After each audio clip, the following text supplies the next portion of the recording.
it water with the sheep in the box? If you're at all familiar with leftist content on the internet, you will be aware of the recent controversy surrounding lesbian YouTuber and desperate clickbait merchant Arielle Scarcella, a woman who, being honest here, was never on the left, but much like Dave Rubin and many others before her, saw a window of opportunity and realised that she could start making the big bucks by pretending to have been, and only now turning to the right because the left had gone too far. Unlike Rubin, she has yet to make a PragerU lecture, but she's already appeared on Stephen Crowder's show and made content basically entirely about her transition from apparently a political woman who made clickbait sex videos to conservative woman who makes clickbait sex videos and the occasional transphobic vlog. No, seriously, take a look at her channel. The vast majority of her work is either shit like this or shit like this. The split represents the two main blocks of Scarcella's audience: Kumas, who fetishize lesbians, and transphobes. In general, she caters to both equally by alternating the videos she puts out, so if you're a Kuma or a TERF, you'll probably enjoy about 1 in every 2 of her videos, and if you're both, I have excellent news for you. In her coming out as a conservative video, which is pretty cringe in general, she comes out with some genuinely awful shit, which I'm going to be making a standalone video about because I don't really have time to cover it here, which may or may not already be out before this one because I'm working on both simultaneously, because holy shit, it's so bad. Anyway, I'm not really going to go over the situation in a huge amount of detail because it's been done to death elsewhere online, and I wasn't really going to touch this topic at all because I'm not really the sort of YouTuber who responds to relatively recent social media drama. But then I saw this video and oh boy,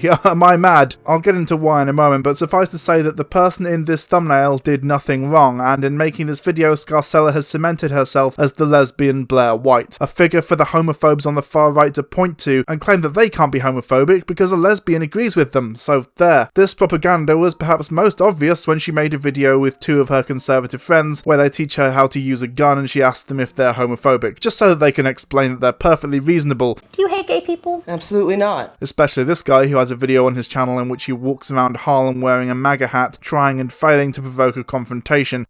Hey everyone, DC Drano here. So in my last video of me walking through Hollywood with my MAGA hat, I wanted to send a message that we the people are reclaiming our streets from leftist political thugs like Antifa. That video did pretty well, but I kept reading in the comments of, oh, you only walk through Hollywood. Why don't you try walking through Compton and see what happens? Well, let's do it. Today I'm going to be walking through Compton with my MAGA hat.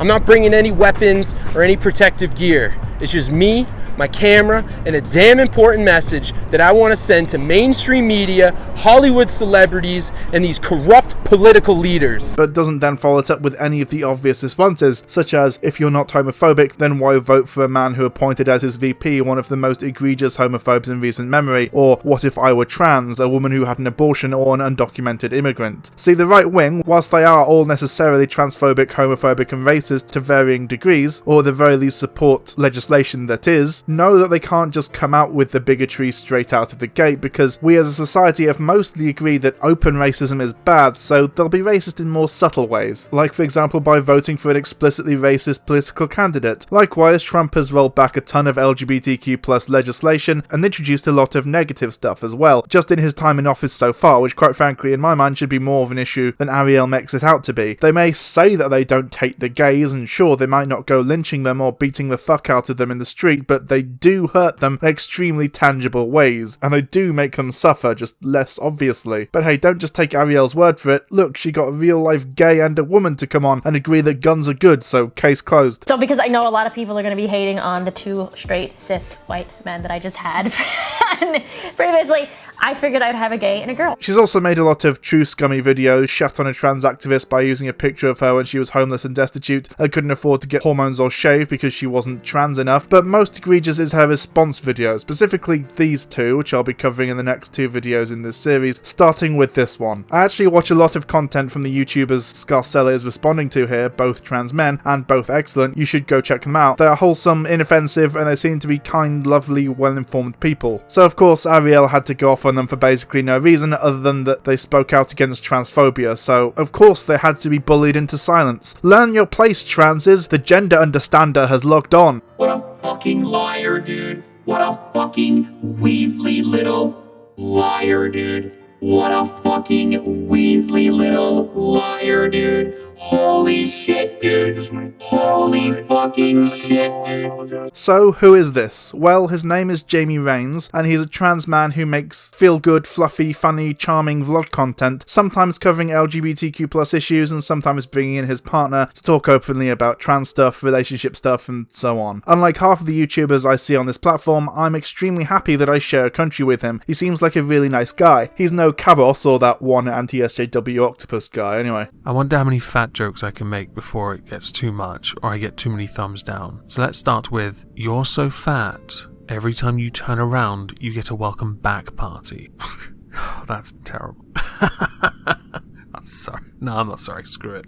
I suppose I should also discuss the LGB Alliance as well, but they're barely out of the news nowadays for doing stupid shit, so I'll keep it brief. Essentially, the LGB Alliance is an organisation that splintered off from Stonewall because the organisers believed that there was too much focus on trans people within Stonewall and not on, well, LGB people, so set up their own organisation to advocate exclusively for LGB people, hence LGB without the T. Now, in a vacuum, this would be a bit shitty and rather embarrassingly petty and petulant, but ultimately harmless. You know, whatever, go advocate for whoever the fuck you want, see if I care. But you see, the thing about organisations that exist specifically because they want to exclude certain groups or as a reaction to the perceived overemphasis on certain groups of marginalised people is that they often end up essentially becoming focused not on advocating for the issues they claim to, but on opposing their ideological opponents, which inevitably means acting as a tool of oppression or harassment. For more obvious examples of this, take a look at the Red Pill or MGTOW, an organisation ostensibly about leaving women behind and focusing on self-improvement, but invariably ends up focusing on hatred of women despite claiming not to care about them. Or Blue Lives Matter, a movement claiming to be about the rights and safety of police officers, but in my experience online is mostly made up of racists who want to brag about the prevalence of police brutality and misunderstand the political and socio-economic causes of the fraught relationship between black people and the police. Likewise, despite claiming to be an advocacy group for lesbian, gay and bisexual people, the LGB Alliance has essentially become a cover for incredible amounts of transphobia and has now officially been declared a hate group in the UK. My apologies, quick correction, it's not officially been declared a hate group, however, it is currently being hotly debated, especially during the Labour leadership race, in which most of the candidates did say that they wanted to declare it one. However, the current Labour leader didn't sign the pledge, so that remains to be seen. Arielle Scarcella, fresh off her success following her leaving the left despite never having been on the left, and using her bigotry and hatred for trans people in clickbait sex videos like clit versus dick size, guessing women's sex noises, and guess what colour my vagina is, to further her career, decided that the hill she wants to die on is transphobia, so as a result decided that she really wanted to defend an organisation that recently claimed that rape is not legitimate unless it involves a penis, meaning that lesbians claiming to have been raped by another cis woman must therefore be lying, or else the attacker must actually have been a trans woman. Fuck the LGB Alliance and fuck Arielle Scarcella, she's the absolute worst. Right, let's get into it. Recently, there is a group called the LGB Alliance who are said to be distancing themselves from trans activism, and I can understand why personally, but I don't fully agree with it. And a trans guy YouTuber named Jamie from the UK reacted to this news in a video, and I also don't fully agree with him. So this is that video. If you're new here, subscribe. Lots more videos like this coming. They've caused quite a stir recently as they have reportedly broken away from Stonewall, and for those of you who don't know, Stonewall is a well-known UK charity that fights for LGBT rights. People who are part of this newly formed LGB Alliance group include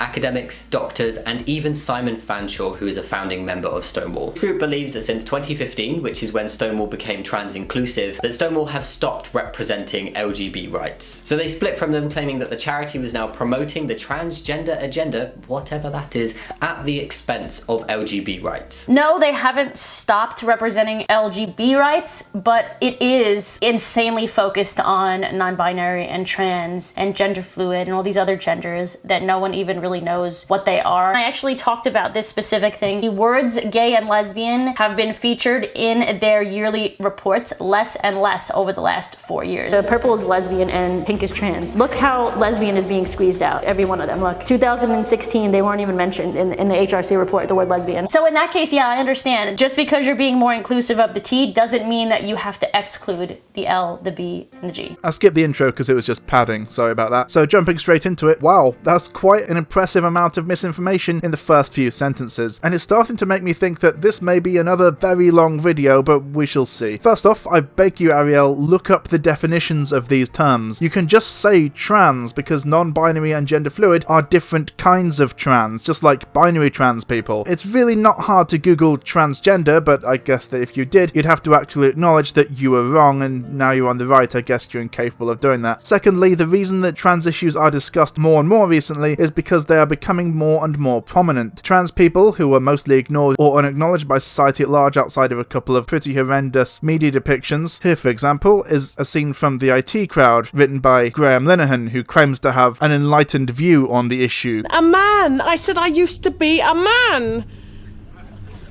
You used to be a man. Yes! Oh, God! You don't think of me as a woman, do you? What? Of course I do. It bothers you that I used to be a man? No! I love that you used to be a man. It's your thing. I love thinking about that operation that you had. Oh, please, look at me. I am a woman. How can you do this to me?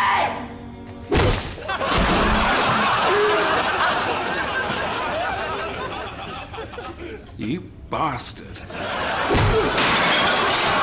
Were mostly ignored up until a few years ago, and whilst LGB issues are still there and still need to be fought for, trans people's rights are under attack now, and their safety is under threat at any given moment. Trans people now are going through the same struggles that LGB people were in the 80s and 90s, with the don't ask, don't tell, the gay panic, the accusations of paedophilia based entirely around their LGBTQ+ identity, and so on. Incidentally, our trans siblings did support us through those difficult times in gay history. In fact, one of the leaders at Stonewall was a trans woman, so quite frankly I find it a despicable betrayal to now turn our backs on them. Those issues do often take precedence over less urgent matters, but it's not like those other issues aren't being dealt with, they just don't require the same urgency. Also, she's fudging the facts here. She starts off showing the graph of Stonewall starting to talk about trans rights more because it's a hot button political issue that everyone is talking about, including Arielle, going by her recent content, and then flashes up this second image claiming that it's connected, but now she's not talking about Stonewall anymore, she's talking about the Human Rights Campaign, which you can actually see in that graph there. And I guess she just couldn't find the right data to show that Stonewall, a completely different and totally unconnected organisation in an entirely different fucking country to HRC, has entirely stopped talking about lesbians, so she cites their yearly reports, meaning HRC, not Stonewall. So this was a blatant lie then. Look, we all know that if and when the right stop shitting themselves about trans people, like they did with LGB people for the most part, these graphs will normalise. I promise you, this is a temporary status quo due to the current political situation. Furthermore, this survey was just carried out by control and effing the word lesbian, transgender and so on, hardly a scientific method, and completely ignores the many usages of terms like gay woman, sapphic, homosexual woman, dyke, queer, and obviously the more specific lesbian terminology like butch and femme. It may still be possible that Stonewall and the HRC don't mention lesbians at all, which is unfortunate and definitely isn't ideal. I understand pivoting to trans stuff because it's extremely culturally relevant and important at the present moment, but it's still not great. But these poorly cropped graphs do not accurately measure or represent the situation fairly. Furthermore, if we do a similar search on Arielle's channel, it turns out that she talks about trans people more than cis gay men. I wonder why that is. Could it be because the zeitgeist is currently focused on trans issues? What a shocker! The whole thing has turned into a bit of a poop tornado, and despite claims from the LGB Alliance that they are not anti-trans, it's very difficult to believe that, seeing what they are saying and what they stand for. I think when people are talking about the trans agenda, what they mean is the trans activist community coming up with it have no way of working in the real world. That doesn't explain anything. What is the trans activist community? What are these ideas that have no way of working in the real world? What policies or organisations is she specifically talking about here, or is she just saying that some people on Twitter said some wacky stuff, so now there's a conspiracy to force LGB people back into the closet or something? We have trans women athletes such as Rachel McKinnon, who recently blocked me on Twitter. Thank you for that. Trans woman athlete telling cis women that she competes against that a real champion would accept bio males competing in female athletics. If you win because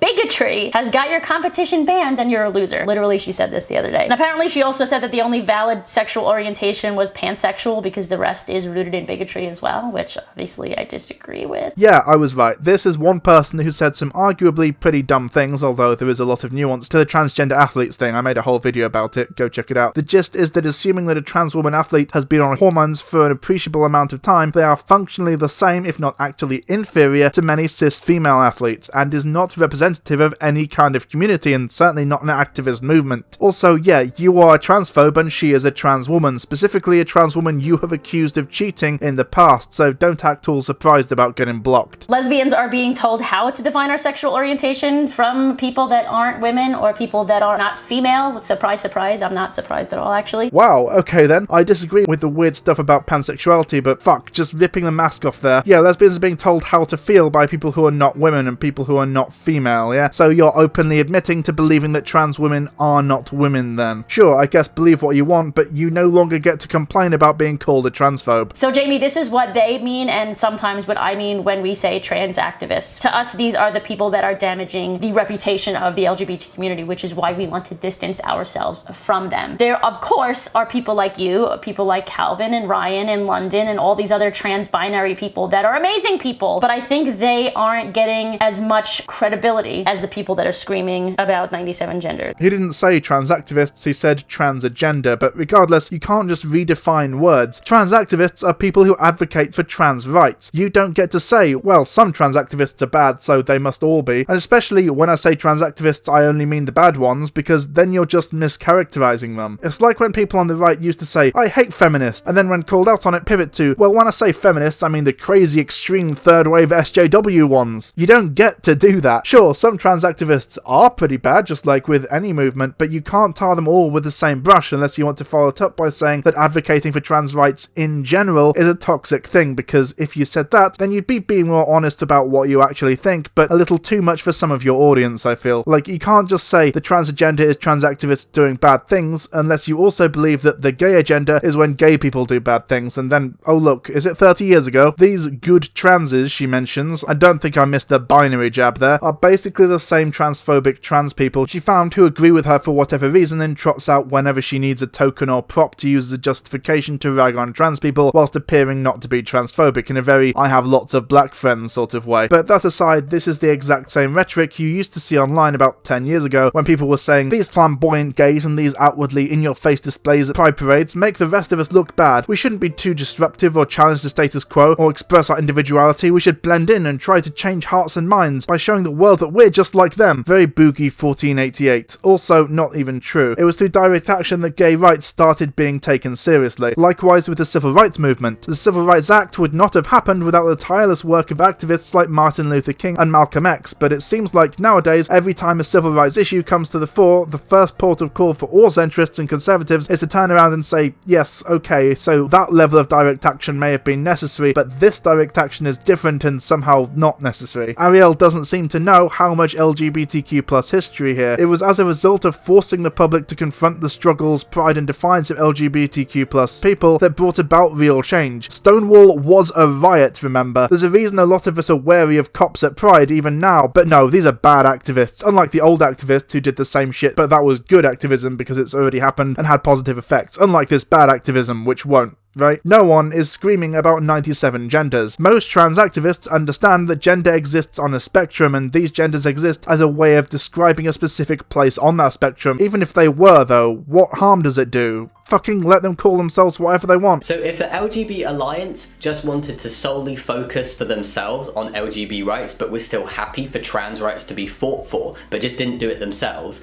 that is not anti-trans. The issue is that the LGB Alliance have ideologies that are inherently transphobic, and that's what I'm going to talk about and unpack right now. Reason number one, the LGB Alliance believe that trans people are causing confusion between sex and gender. They believe that sex is all that matters, including when it comes to sexual orientation, claiming that homosexuality is a same-sex attraction, not a same-gender attraction. I agree and I disagree. I don't think homosexuality is a same-sex attraction, meaning chromosomes. It depends on how you define sex. If you define sex based on chromosomes, then no. For all I know, I can have an extra Y chromosome. If you're gonna define sex based on primary and secondary sex characteristics, then yes, I would agree with that. That's not what sex is. There are cis women with beards, cis men with boobs, and so on and so forth. Biology is complex, but add in hormone imbalances and intersex people, and all of a sudden your binary reality falls apart. How do you factor in intersex people who have various different kinds of primary and secondary sex characteristics? How do you account for androgynous people or cis people who look like the opposite gender? I feel like I say this all the time now, but the existence of exceptions to a binary invalidates the binary. A binary with more than two options, no matter how rare those options are, cannot by definition be a binary. It's bimodal at best. If a trans guy looks male, I wouldn't say that somebody that was attracted to them is a lesbian. I just wouldn't. I'm sorry. A trans guy's sex, as far as his chromosomes are concerned, might still be female, but if he is presenting as a man and he has facial hair and his fat distribution changes and he no longer has breasts, to me, if a lesbian was attracted to them, I would question that. But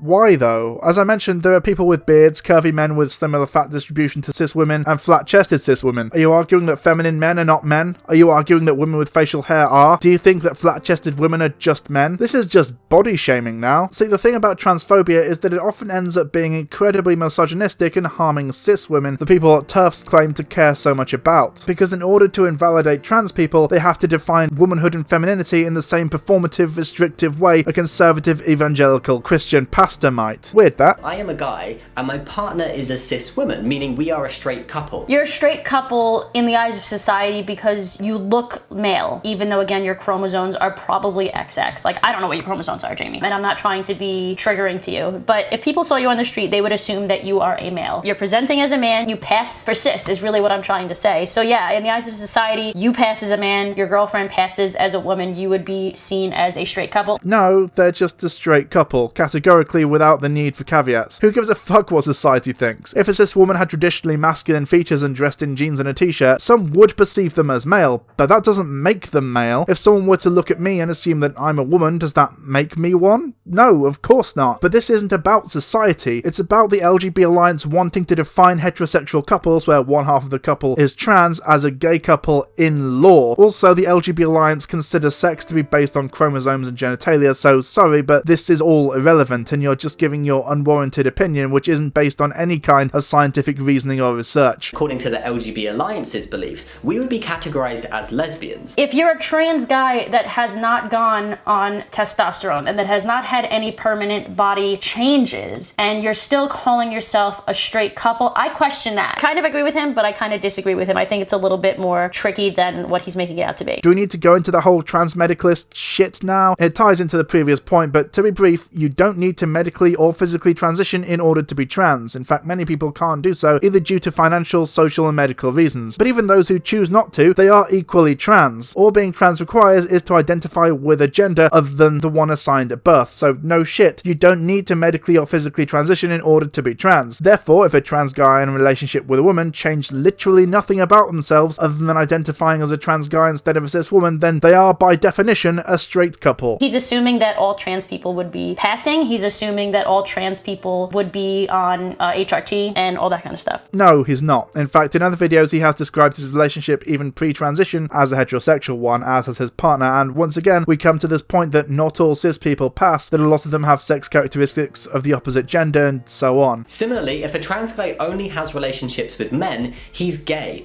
but on LGB Alliance logic, these two men dating would be in a straight relationship. In what world does that make sense? So why are LGB Alliance doing this? There is a belief that homosexuality being defined as same-gender attraction somehow erases rights for cis LGB people, creating confusion. But it doesn't create confusion. In fact, it's more confusing to not respect a trans person's identity and say that two men dating is straight. That's confusing. And if someone doesn't want to date a trans person, that's their choice. You don't have to be attracted to trans people just because we're saying same-gender attraction over same-sex attraction. The second reason why the LGB Alliance seems anti-trans is that they are promoting scaremongering tactics about young people and children transitioning. There actually have been a number of articles and even news stories on how much the need for trans HRT treatment has skyrocketed, especially in females. Look at the crazy difference between males versus females that are currently undergoing gender identity services. Difference between females females and males seeking transgender services is ridiculous. Like, look at the spike here. And teens in general. Being trans is becoming more and more widely known about and discussed openly, meaning that more and more trans people who previously may have remained in the closet or killed themselves, for example, can now get the help they need. This argument is essentially along the same lines as the one old people love to use about how there never used to be so many gays around and now they're everywhere, when in actuality what happened was that previously LGB people just hid themselves, stayed in the closet, got married and had kids because they were terrified of the potential consequences of coming out and living openly as their true selves. After homosexuality was legalized, and especially as time has gone on and gay acceptance has for the most part increased, more and more LGB people felt comfortable not hiding themselves and living out in the open. I actually don't know what the point of mentioning the disparity between males and females on the graph is about, but okay, sure.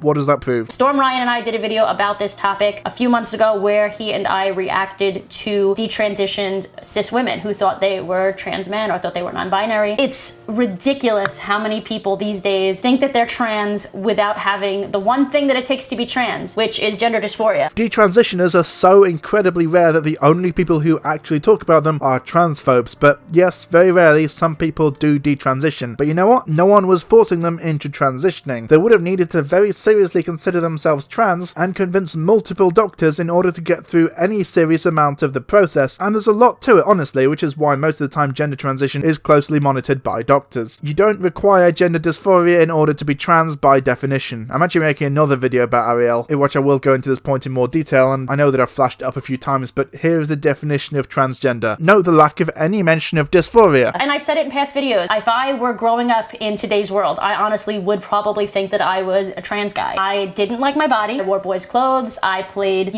sports with boys. I was the only girl in an all-boys hockey league. And I liked women as a woman. So yeah, I probably think if I was growing up now, I would definitely think that I was trans. I think it's also really notable and important to talk about how most of the people that are now identifying as trans men did come out as lesbian or bisexual women before that. And I personally think that a lot of this has to do with the fact that it's more socially acceptable to be a trans guy than a lesbian or a gay woman. That's not what being trans is. You do realise that trans people have to consult multiple doctors, right? Multiple doctors who are aware that being trans doesn't mean being an insecure lesbian tomboy as a teenager. Do you think that doctors are pushing teenagers to be trans? Oh, who am I kidding? She's a TERF. Of course she does. I don't really have much to say about the coming out as lesbian first thing because it's irrelevant. Gender and sexuality aren't really interconnected, and in general, post-transition a person's sexual orientation won't change. And also, this article says a large proportion, not a majority. And you know what? A large proportion of the world is LGBTQ+. So this claim that it's much more socially acceptable to come out as a trans man than a lesbian is just absurd. Trans people overwhelmingly receive a majority of the abuse directed towards the LGBTQ+ community, especially considering how comparatively small a section of it they make up. Look, I don't want to speak for trans men or lesbians, but it seems to me like changing your gender is a much bigger deal in the eyes of society and in regards to the impact it has on your life than being gay, but hey, I'm willing to be proven wrong. Maybe all the facts, evidence, statistics and data are actually bullshit, and if so, I'm all ears. Blake and I actually talked about this in a past video as well, how even in schools, in these people's high schools, in these technically women's high schools, their popularity increased as they were coming out as transgender and transitioning, and decreased as they were coming out as a lesbian. So there was a study recently about a study in high schools about how females who previously identified as lesbian or bisexual are now identifying as trans. It showed that transitioning, number one, increased the students' popularity, and also, this is even more important in my opinion, offered greater protection from harassments, according to teachers and law enforcement. Teachers were more concerned about anti-trans bullying than bullying that was anti-gay. I would like to see the source for this, because if it's true, it should probably be addressed, and there's a lot of very weird identity politics stuff going on here, which I thought the right wing didn't like, but never mind. And actually what the right often call oppression Olympics, but honestly, if that's true, then I don't know what to say other than that it's very impressive that these schools are very trans inclusive, though I find it difficult to believe that they're not also LGB inclusive, but if not, then they need to work on that. Popularity is bullshit and no one not currently in school cares. I'd be interested in getting some definitions of these terms though, like what counts as bullying based on gender and what counts as bullying based on sexuality. I'm actually interested to see why this has happened, because in my experience usually people and organisations that are trans inclusive are also LGB inclusive, so it's interesting as to how and why this came about. There's also a ton of articles right now going around the web about how children are transitioning too quickly and there isn't enough medical basis around the fact that they are transitioning transitioning. Usually coming from the far right, mostly made up and based on bullshit science, mixing up puberty blockers and hormones, and generally not understanding how all this works. But let's see how this goes. One of the articles even says that we're going to have mental health hospitals full, dealing with these children who have decided that they are not transgender as they get older. This is a tweet with no citations and is basically just one person's opinion. I guess only time will tell, but trans people have been around forever, so we would already be seeing this mass detransition movement happening right now if it was a thing, which outside of a few very rare cases, it isn't. And I think a lot of people forget that your brain isn't even fully developed until you are 25 years old. So what, they shouldn't be allowed to transition until they're 25? How many of them will have killed themselves by then? Also, the point of transitioning early is that if you transition before puberty, usually by delaying puberty for a few years using puberty blockers, it makes the process much easier and the trans person doesn't have to go through the whole process of puberty into a gender they don't feel comfortable with. Okay, let's continue watching this. This group seems to think that Stonewall is endorsing sexist stereotypes. They're claiming that Stonewall is promoting that any child that's just a little bit gender non-conforming should transition and is trans. And they're also claiming that young lesbians are being pressured to transition to male just because they're not stereotypically feminine. And I'm just so sick of anti-trans groups trying to scaremonger that anyone, adult or child, who are just slightly non-conforming to their birth sex. I don't know if Stonewall specifically is saying this, but yeah, there are a lot of trans activists and non-binary activists and whatever you guys want to call them online that are even calling butch lesbians transgender. Remember the whole thing with Trevor Moran? Like, he's a very, very, very feminine presenting man. It scared the shit out of him once he started going to a gender clinic and he realized, fuck, I'm a dude that just likes wearing dresses, and that's okay.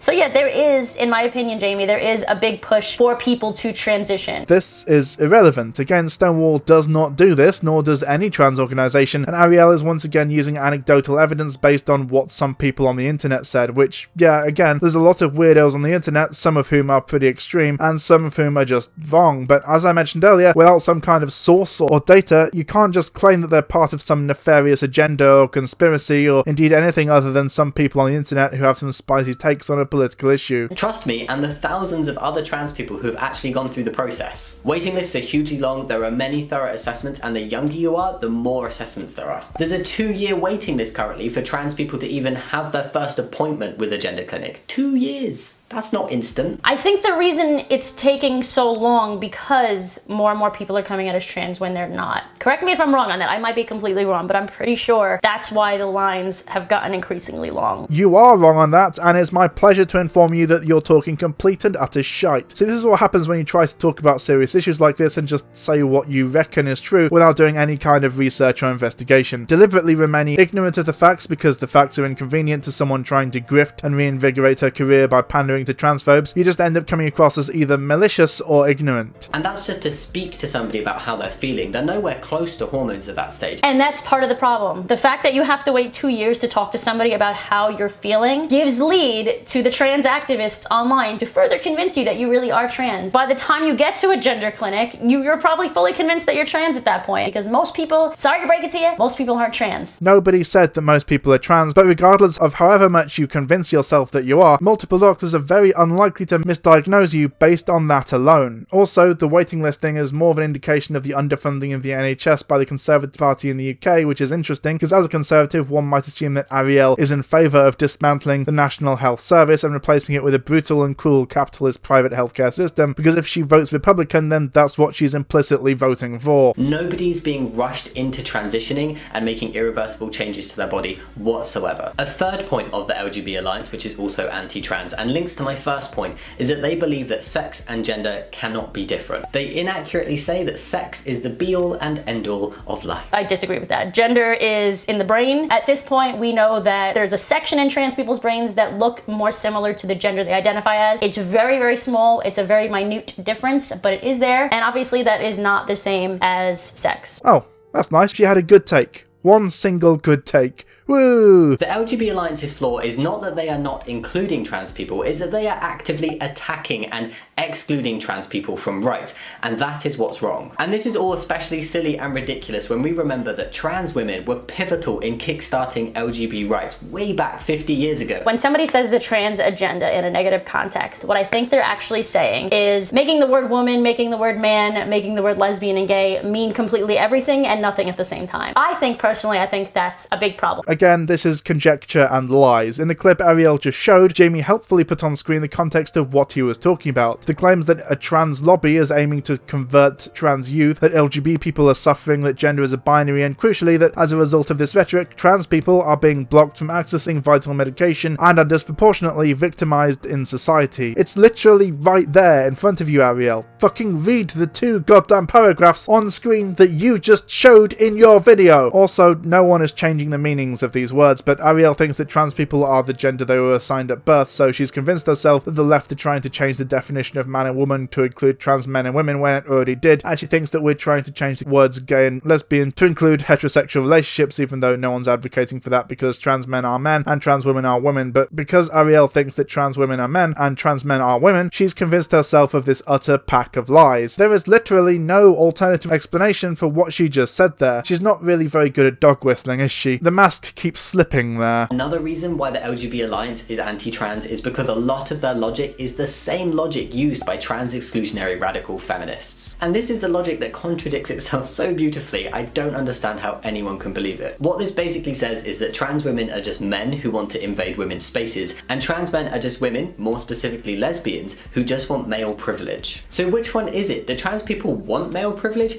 or do they just want to infiltrate women's spaces and lose male privilege? Yeah, I don't think that's necessarily the case with either of these things. So I agree with him with that. Good take number 2. I'm shocked. And the rate of detransitioning is well under 1%. In fact, it's 0.3%. 0.3. I think that's partially because people that are getting on hormones now aren't realizing that it's not for them just yet. I think we're going to see that number 0.03%, whatever. I think we're going to start seeing that increase in the coming years, just saying. But I do, of course, think that the majority of trans people that are actually trans, that transition, of course, are going to feel way better after their transition.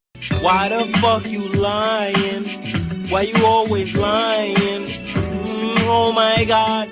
Stop fucking lying. This is again Arielle just making shit up that she reckons, with no basis in facts, data or statistics, because she's a bigot who reckons that she knows what she's talking about even when she demonstrably doesn't. So when proven wrong, like here, just has to fucking lie in order to avoid conceding the point. What can one even say to this? The burden of proof is on her for making such an absurd claim in the first place, so I guess all I can say is that there is literally no evidence for this, and we shall see in the years to come just how much she was wrong here. Trans people are transitioning because they are trans, not because they're being converted. If people were genuinely being forced to transition, that detransition percentage would be much higher. And I think he means well, I really do. But I think Blair White said it best. I think that it's been a while since anything good has come out of the trans community. Just quoting Blair White now, okay then. The same Blair White who led multiple harassment campaigns against fellow trans women, photoshopped beards onto trans women to try to discredit them, peddles lies just about every other sentence, copies and tweets neo-Nazi propaganda, and does immense harm to our own community whilst raking in the hate bucks. Classy. This is just fucking poisonous rhetoric, by the way. First off, claiming that the trans community has of late been all negative, that communities necessarily need to prove themselves useful in order to be valid, and that all the trans people it has supported are not positive, including all the various acts of kindness, support and charity the trans community continues to provide, simply in order to paint all trans people with this broad brush based on lies, conjecture and extrapolation from some people on Twitter saying mean things. Jamie literally just said it, but outside of a few fringe people, no one is pushing anyone to transition. Destigmatizing transition and helping trans people transition, yes, but this pushing people to transition thing is just absolute dog shit based on lies and conspiracy-minded propaganda. With people now pushing for kids to transition when it's been proven that our brain doesn't even fully develop until we're like 25 years old. By who? Jamie just addressed this, but gender non-conforming people are not being pushed or forced into transition in any way, shape or form. Why are you ignoring the clips you left in your video? If you were going to do that, why bother putting them in the video in the first place? I think that because gender expression and actually being transgender in the brain is being confused to mean the same thing and is being glorified online, I can understand why way more teens think that they're trans or simply not conforming to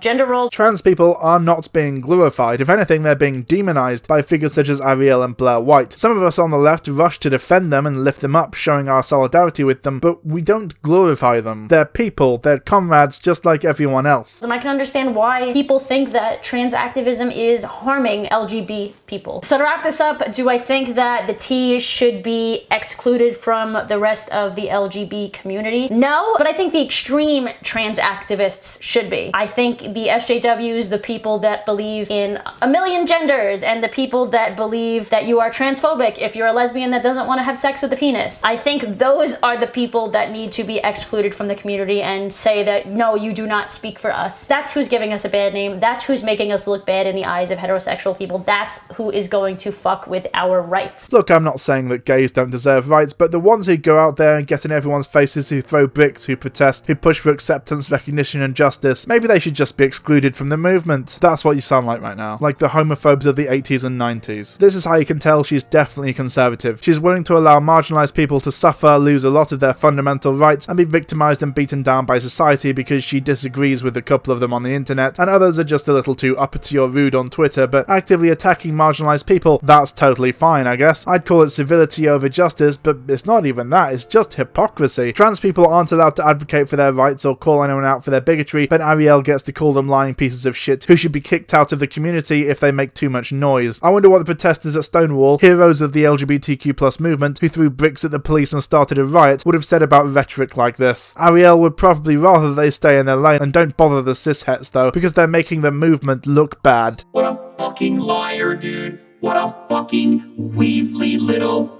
liar, dude. What a fucking Weasley little liar, dude. Holy shit, dude. Holy fucking shit, dude. You may have noticed that Arielle Scarcella has really pissed me off recently, and you'd be right, but usually when I get pissed off I don't spend hours of my life making multiple videos about it, though I have been known to. To be perfectly honest, it's actually relatively difficult to make me really seriously angry, but after having discovered Scarcella's work, I'm afraid to say that I did lose my composure a little. Such concentrated bigotry, utter bile, dressed up as a genuine desire to fight for gay women's rights, pouring out of the mouth of someone who claims to care deeply about the LGBTQ+ community, such ignorance and willingness to engage with the facts and the reality of the situation beyond just proving an unresearched and incorrect opinion, trying to use it as an own against people who actually do know what they're talking about. It's a similar anger I feel towards Blair White. I guess it might be because, as a member of the LGBTQ+ community, it really upsets me when other members of said community use their identity as a weapon and a shield with which to protect themselves whilst harming fellow LGBTQ+ people.